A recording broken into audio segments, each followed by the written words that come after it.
रस्त्यावरील या रस्त्याने आम्ही दर दिवशी ऑटो वगैरे पप्पा वगैरे चालवतात आणि या रस्त्यामध्ये खूप म्हणजे एक गाडी गेल्यानंतर दुसरी गाडी परत जाऊ शकत नाही, एवढी अडचण आहे या रस्त्यामुळे. तर प्रशासनाला ही विनंती आहे की या रस्त्याचा थोडा काम वगैरे वाढवा आणि यानंतर आता पावसाळ्याचे दिवस येणार आहेत, तर याच्यामध्ये खूप त्रास होते.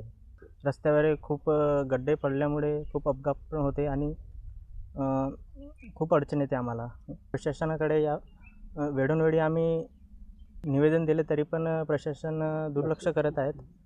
तरी मला हीच विनंती आहे की हे रस्त्याचं काम थोडासा लवकर केलं पाहिजे. ह्या रोडावर मोठे मोठे खड्डे पडले आहेत. आम्ही या रोडावरून दररोज प्रवास करतो. मोठे मोठे खड्डे पडल्यामुळे मोठा त्रास सहन करावा लागतो.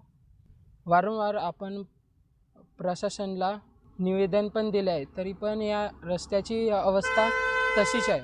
माझी ही विनंती आहे की लवकरात लवकर या रस्त्याची दुरुस्ती करावी, जेणेकरून आम्ही विद्यार्थ्यांना त्रास होणार नाही, ही विनंती आहे प्रशासनाकडून.